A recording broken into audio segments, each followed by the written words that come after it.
What's up, YouTube? This is Too Raw for TV.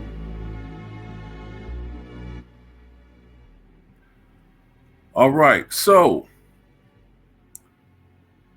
James Worthy, Hall of Famer, one of the Laker greats, and I think one of the most underrated players in the history of the game, sat down recently for an interview with Clutch Sports, and the conversation shifted to Kevin Durant.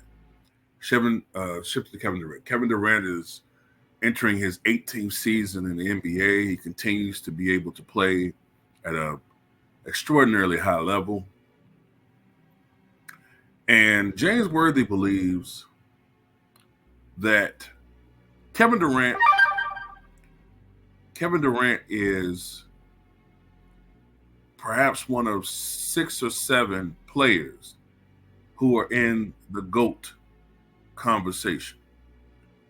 About Kevin Durant, he said, quote, "I loved him since Texas.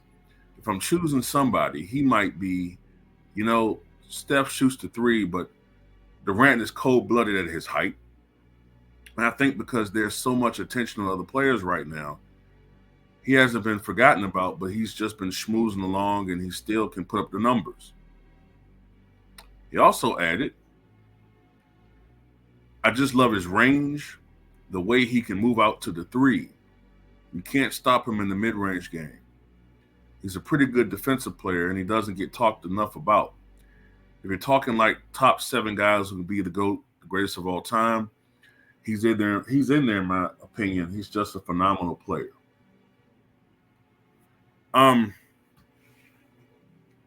James Worthy is one of my favorite players of all time, man. Totally unselfish.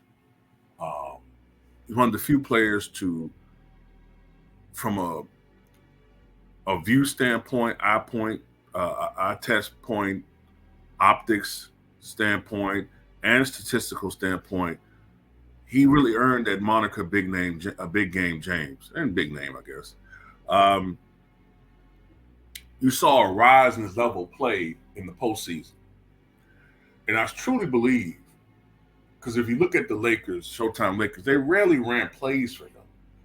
He improvised and just freestyled offensively.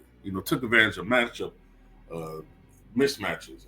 He had one of the quickest first steps in the history of the NBA. Some people think the quickest first step, but I'm not saying the quickest player, but his first step is unbelievable. Look at him in his prime, and look how he just blows past people with his first step. But anyway, by the way, I think if you put him on a bad team, James Worthy would average at least 28, 29, 30 points per game back then. But anyway,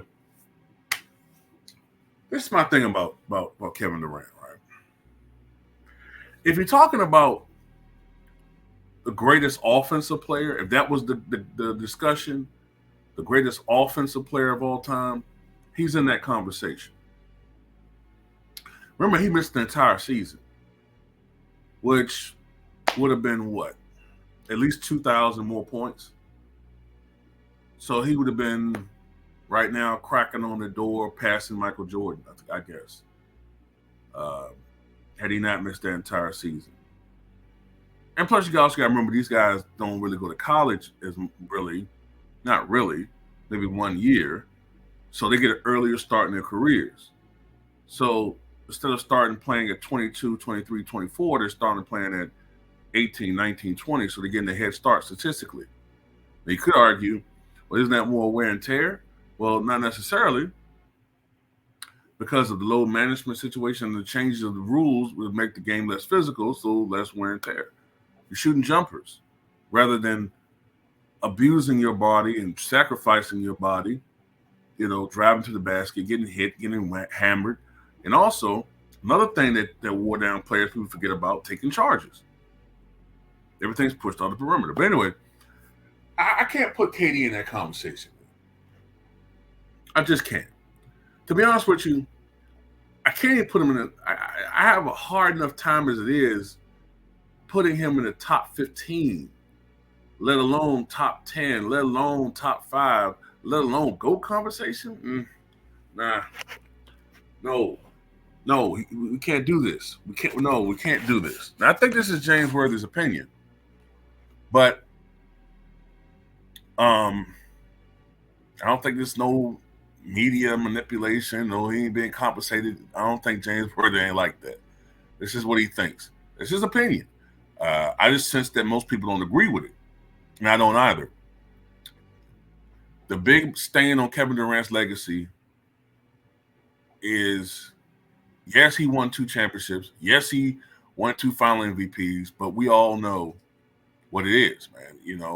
He went to a team that already could have won a championship without him and had already won a championship without him and almost won 2 before he got there. So he just made it like a video game sheet when he got there.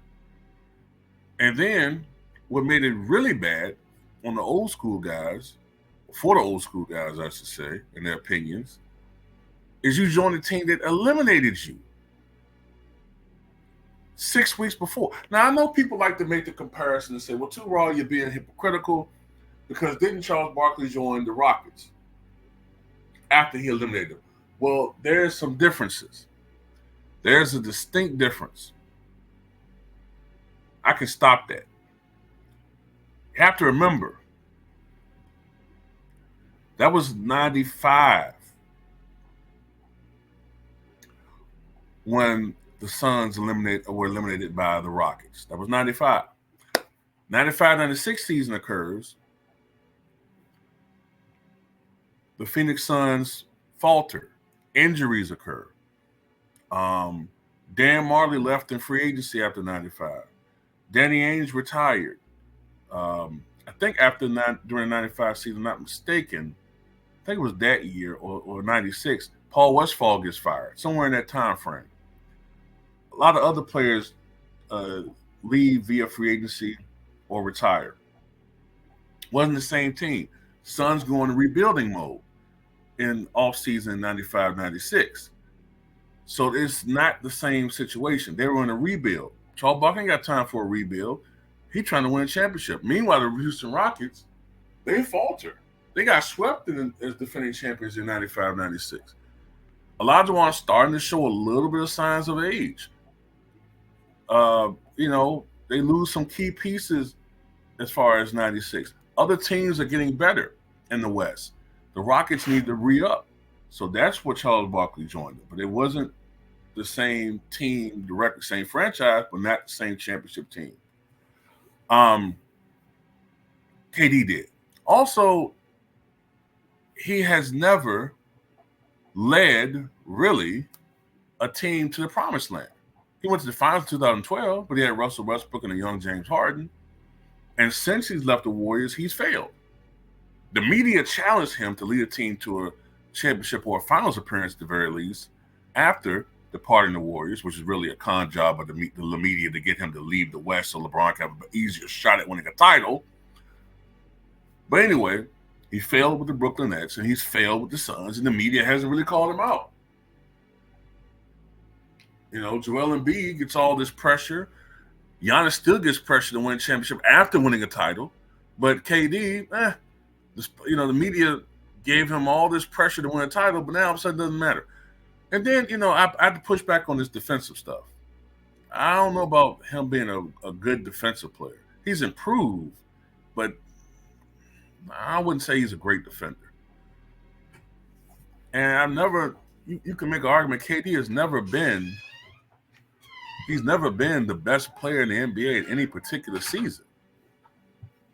LeBron James has been the best player. You could say Kawhi Leonard's been the best. You could throw Giannis in there. Maybe for stretches, Joel Embiid, Joker maybe. maybe even Curry. At the beginning, Kobe. Kevin Durant's never really been the best player, even when he was MVP. Did anybody really think he was the best player in the league? Maybe the best offensive player, but not the best player. And then his resume just doesn't compare to the GOATs. I can't agree with that, man. I can't. Maybe you guys do, but I just can't see it. But anyway, that's just my opinion on this. What you guys think?